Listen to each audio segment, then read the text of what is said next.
Praise the lord. మన ప్రభును మన రక్షకుడైన యేసుక్రీస్తు వారి ఉన్నతమైన నామంలో మీ అందరికీ మా హృదయపూర్వక వందనములు. ఈ రోజు దేవుని వాక్యము, నీవే ప్రభుడవు, నీకంటే నాకు క్షేమాధారమేదియో లేదని యెహోవాతో నేను మనవి చేయుదును. కీర్తనల గ్రంథము 16వ కీర్తన 2వ చరణం. I say to the Lord, you are my Lord, apart from you I have no good thing. Psalms chapter 16 verse 2. ఈ రోజుకు గాను కృపగలిగిన దేవుడు మనకు అనుగ్రహించిన వాక్య భాగమును బట్టి ధ్యానించుకుందాము. ప్రభునందు ప్రియమైన సహోదరి సహోదరులారా, దావీదు భక్తుడు కీర్తించిన ఈ కీర్తనలో అంటున్నాడు, నీవే ప్రభుడవు, నీకంటే క్షేమాధారమేదియో లేదు అని. మనకు ఈ లోకంలో ఆయన కంటే క్షేమమైన ఆధారం ఏది లేదు. కేవలం దావీదుకు మాత్రమే కాదు, మనకి కూడా ఆయనే క్షేమాధారం, ఆయనే ప్రభు. ఈ రోజున అనేకుల జీవితాల్లో వారికి ప్రభువుగా వారికి చెందిన వారు ఉండొచ్చేమో. ముసలి ప్రాయంలో ఉన్న తల్లిదండ్రులకు పోషించే కుమారులు ప్రభువుగా ఉంటారు. భార్యకి భర్త ప్రభువుగా ఉండొచ్చు. ఉద్యోగస్తులకు జీతం ఇచ్చేవారు ప్రభువుగా ఉంటారు. అధికారులకు రాజకీయ నాయకులు ప్రభువులుగా ఉంటారు. కొన్ని వ్యాపార సంస్థల్లో ఒక బోర్డును మనం చూడవచ్చు, కస్టమర్ దేవుళ్ళు అని అంటారు. ఇలా రకరకాలుగా ఒక్కొక్క వ్యక్తి ఒక్కొక్కరిని వారికి ప్రభువుగా చేసుకొని జీవిస్తుంటారు. అయితే ఈ ప్రభువులు నా రక్షకులు, నాకు సహాయకులు అని అనుకున్న వారు నిజంగా క్షేమమును, నిజంగా మంచితనమునే పంచుతారా? మనకు ఏ హాని ఎప్పటికీ చెయ్యరా? మనల్ని ఎప్పుడూ అన్ని వేళలా ప్రేమిస్తారా అంటే చెప్పడం కష్టమే కదండి. ఈ రోజున మనము అనేక సంఘటనలు చూడవచ్చు. ఆస్తి విషయంలో తల్లిదండ్రులను చంపుతున్న సుపుత్రులు ఉన్నారు. ఇన్సూరెన్సులు చేపించి మరీ భర్తలను చంపుతున్న భార్యలు ఉన్నారు. అక్రమ సంబంధాలు పెట్టుకొని ఒకరినొకరు చంపుకుంటున్న భార్యాభర్తలు ఉన్నారు. ఈ మధ్య గర్భిణీగా ఉన్న భార్యను చంపినటువంటి భర్తను మనం చూసాం. ఈ ప్రపంచంలో ఇంకెక్కడ క్షేమం? నమ్మిన వారే ముంచుతున్నారు, కన్నబిడ్డలే కాటేస్తున్నారు. ఎవరైతే కాపాడతారని అనుకుంటున్నారో వారే చివరకు మనల్ని బలిపశువులుగా చేస్తున్నారు. అందుకే భక్తుడు అంటున్నాడు, నా దేవుని కంటే నాకు క్షేమాధారమో ఏది లేదు అని. ఈ రోజున నీవు ఎవరి చేతిలో ఉండిపోయి భయముతో బెదురుతోనో బ్రతుకుతున్నావేమో. నీవు కాపాడతారు, సమయానికి ఆదుకుంటారు, నా తరపున మాట్లాడతారని అనుకుంటున్న వారే నీకు విరోధంగా మాట్లాడటకు సిద్ధపడుతున్నారేమో. నీ మీద నిందలు వేయడానికి, నీ ఆస్తి కాజేయడానికి, నీ ఉద్యోగం కోల్పోవడానికి, నీ వ్యాపారంలో నష్టం రావడానికి వారు నీకు విరోధంగా మారారేమో. నీకు వచ్చిన అనారోగ్యం నుండి నీకు స్వస్థత ఇవ్వడానికి ప్రయత్నించకుండా నిన్ను వదిలించుకుంటే బాగుండును అనే ఆలోచన చేస్తున్నారేమో. బహుశా నీవు ఈరోజు ఇలాంటి పరిస్థితుల్లో ఉంటే భయపడకు. నీకు యేసయ్య ఉన్నాడు. ఆయన కంటే క్షేమాధారం ఏది లేదు. ఆయన కంటే నమ్మదగిన వాడు ఎవ్వరూ లేరు. ఆయన నిన్ను అన్ని విధాలా, అన్ని సమయాల్లో, అన్ని చోట్ల రక్షించుటకు, మంచిని జరిగించుటకు, నిన్ను కాపాడుటకు సమర్థుడు. ఆయన్ను నమ్మిన వారిని ఆయన ఎప్పుడు కూడా మోసం చేయడు. ఆయన శరణుజొచ్చిన వారిని ఆయన తప్పకుండా రక్షించి తీరుతాడు. అందుకే ఈ రోజు దావీదు భక్తుడు ఈ యొక్క వాక్యము ద్వారా అంటున్నాడు, దేవా నీ శరణు జొచ్చి ఉన్నాను, నన్ను కాపాడుము అని. అంతకు మునుపు మరి ఎవరి దగ్గరికి వెళ్లి సహాయం అడిగాడో, ఎవరి శరణు కోరాడో వారు దావీదుని రక్షింపలేకపోయారు, క్షేమాన్ని ఇవ్వలేకపోయారు. అందునిమిత్తమునే చాలా క్లియర్ గా అంటున్నాడు, నీకంటే నాకు క్షేమాధారం ఏది లేదు అని. మనుషులందరినీ పరీక్షించాడు, వారి స్వభావాలన్నీ గ్రహించాడు. అందరూ ఏదో ఆశించి ఏదో కోరుకొని సహాయం చేసేవారే, అవకాశవాదులే, నమ్మక ద్రోహులే. ఇలాంటి పరిస్థితుల్లో నా నిజమైన రక్షకుడు నా దేవుడే అనే మాటను గట్టిగా చెబుతున్నాడు. మరొక మాట అంటున్నాడు, ఆయన్ని విడిచి వేరొకరిని అనుసరించు వారికి శ్రమలు విస్తరించును అని. నాకు నా అన్నదమ్ములే ఎక్కువ, నా పిల్లలే ఎక్కువ, నా బంధువులే ఎక్కువ, తరువాతే దేవుడు అంటే వారికి వారే శ్రమలు కొని తెచ్చుకున్నట్లు, వారికి వారే ఉరి బిగించుకున్నట్లు. కాబట్టి ఈ రోజున ఈ యొక్క విలువైన మాటలు వింటున్న నీవు దేవుని వైపు మాత్రమే చూడు. ఆయనే నీ ప్రభు అని ఒప్పుకో.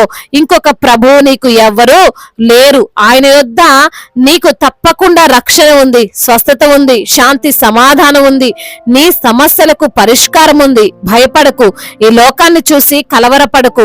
పరిస్థితులను మార్చగలిగినటువంటి దేవుడు నీతో ఉన్నాడు అని గ్రహించి ఆయన తప్పక క్షేమాన్నిస్తాడు అని విశ్వసించి వచ్చి ఆయన్ను ఆశ్రయించు. దేవుడు ఈ మాటలను దీవించి మన హృదయములో ఫలింపచేయునుగాక. వాక్య భాగమును బట్టి ప్రార్థించుకుందాము. ప్రతి ఒక్కరు కూడా ప్రార్థనలో ఏకీభవించగలరు. ప్రార్థన. మహాశక్తి సంపన్నుడా, మహోన్నతుడా, కృపా కనికరములు కలిగిన దేవా, నీకు వందనాలయ్య, స్తోత్రాలు ప్రభా. అయ్యా, నీవే ప్రభువువని, నీవు తప్ప క్షేమాధారం ఏది లేదని, నీవు తప్ప మమ్మల్ని ఆదుకునేవారు లేరని, అయా నీవు మాత్రమే మా క్షేమాన్ని కోరుకునే దేవుడవు, అన్ని వేళలా సహాయపడే దేవుడవు, అండగా ఉండే దేవుడవు ప్రభా. మమ్మల్ని తండ్రి ప్రేమించే దేవుడు అని తండ్రి లేఖనము ద్వారా మీరు మాతో మాట్లాడి మమ్మల్ని బలపరిచి అయా మమ్మల్ని ఎంతగానో సరిచేసి తండ్రి ధైర్యపరిచినందుకు స్తోత్రాలు ప్రభా. అవునయ్యా, అన్ని వేళలా మీరు నమ్మదగినటువంటి దేవుడు అని తండ్రి. అయా మమ్మల్ని అన్ని విషయాల్లో ఆదుకొని రక్షించగలిగినటువంటి సమర్థుడు అని, అదే విధంగా మిమ్మల్ని ప్రభువుగా కాకుండా వేరొకరిని అనుసరించు వారికి శ్రమలు విస్తరిస్తాయని తండ్రి సూటిగా మాతో మాట్లాడి మమ్మల్ని హెచ్చరించారయ్యా. మరి తండ్రి మీరే మా ప్రభువుడు అని తండ్రి పూర్ణ హృదయముతో మిమ్మల్ని అనుసరించాలని తండ్రి మాట్లాడి మమ్మల్ని సరి చేసినందుకు వందనాలు. ఎందరైతే బిడ్డలు ఈ రోజున వాక్యమును విని ప్రార్థనలో ఏకీభవిస్తున్నారో ప్రతి బిడ్డను మీరు పేరు పేరున దీవించండి, ఆశీర్వదించండి, బలపరచండి. మీ కృపా హస్తము వారికి తోడుగా ఉంచండి ప్రభా. అనారోగ్యంతో బాధపడుతున్న ప్రతి బిడ్డని జ్ఞాపకం చేసుకోండి ప్రభా. ఆ మరణాపాయ స్థితిలో నుండి వారిని మీరు లేవనెత్తండి, సంపూర్ణ స్వస్థతను దయచేయండి. వారికి ఉన్న ప్రతి బలహీనత, శారీరక రుగ్మతలన్నిటిని యేసు నామములో కొట్టివేయండి. ఆర్థిక సమస్యలను యేసు నామములో తీసివేయండి. అప్పుల భారాల నుండి విడుదల దయచేయండి. నీ భారము నా మీద మోపము, నేను నిన్ను ఆదుకుంటానంటున్నారు ప్రభా. అట్టి రీతిగా ప్రతి బిడ్డను ధైర్యపరుస్తూ రమ్మని వేడుకుంటున్నామయ్యా. ఉద్యోగం లేని బిడ్డలకు మంచి ఉద్యోగాన్ని దయచేయండి అయ్యా. మరి తండ్రి ఎందరైతే బిడ్డలు ట్రాన్స్ఫర్ విషయంలో మీ యొక్క సహాయమును కోరుతున్నారో ప్రభా, వారు అనుకున్న ప్రాంతానికి వారు ట్రాన్స్ఫర్ అవునట్లుగా కృప చూపించండి. అదే విధంగా తండ్రి రిటైర్మెంట్ విషయంలో సహాయము చేయండి ప్రభా. మరి తండ్రి ఎందరైతే బిడ్డలు ప్రభా ఉద్యోగం లేక బాధపడుతున్నారు వారిని కూడా మీరు జ్ఞాపకం చేసుకోండి. కాంపిటేటివ్ ఎగ్జామ్స్ కు ప్రిపేర్ అవుతున్న బిడ్డలను తండ్రి మీ యొక్క జ్ఞానము చేత నింపమని వేడుకుంటున్నాం తండ్రి. అదే విధంగా వివాహాల విషయంలో మీ చిత్తం ఏమిటో బిడ్డలకు బయలుపరచండి. మీ చిత్తానుసారంగా వారి వివాహము జరుగునట్లుగా సాటి అయిన సహకారిని వారికి మీరు అనుగ్రహించండి తండ్రి. అదే విధంగా నా ప్రభా చిన్న బిడ్డలందరినీ కాచి కాపాడండి తండ్రి. పగలు మేఘస్తంభముగా, రాత్రి అగ్నిస్తంభముగా ఉండి తండ్రి ఆ బిడ్డలకు మీరే తోడుగా ఉండండి. మీ జ్ఞానం చేత వారిని నడిపించండి. యవన బిడ్డలను కూడా మీరు జ్ఞాపకం చేసుకోండి ప్రభా.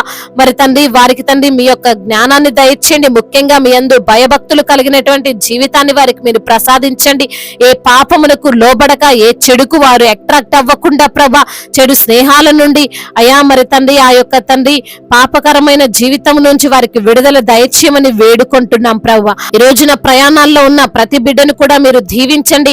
వారిని తండ్రి మీరు ఆశీర్వదించండి. వారు వెళ్లే మార్గాలను సరళం చేయండి ప్రభా. వారు అనుకున్న పనులన్నీ పూర్తవునట్లుగా కృప చూపించండి. కోర్టు సమస్యల నుండి విడుదల దయచేయండి. భూతగాథ సమస్యల నుంచి మీరే విడుదలను అనుగ్రహించమని వేడుకుంటున్నాం తండ్రి.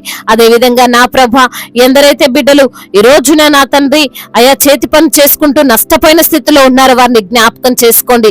వారి చేతుల కష్టార్జితము వారు అనుభవించేటువంటి కృపను దయచేయండి.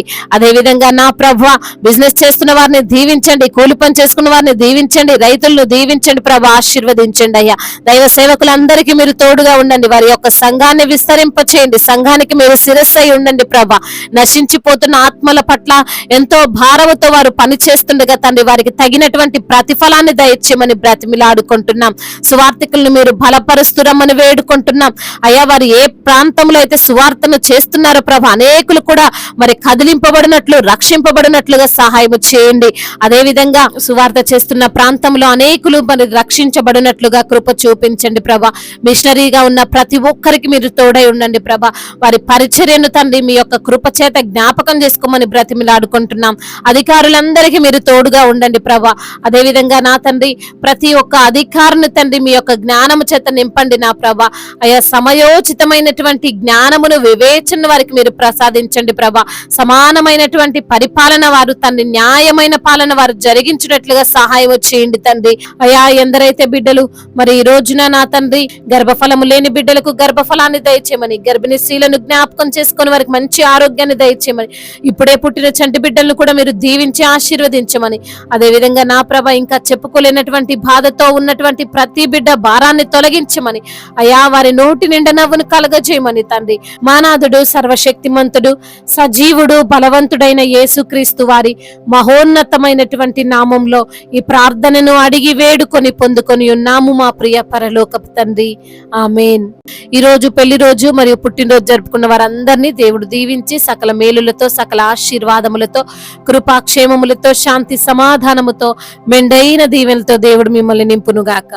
మీ యొక్క ప్రార్థన అవసరతలను మాకు తెలియజేయగలరు. మీ కొరకు మేము తప్పక ప్రార్థిస్తాము.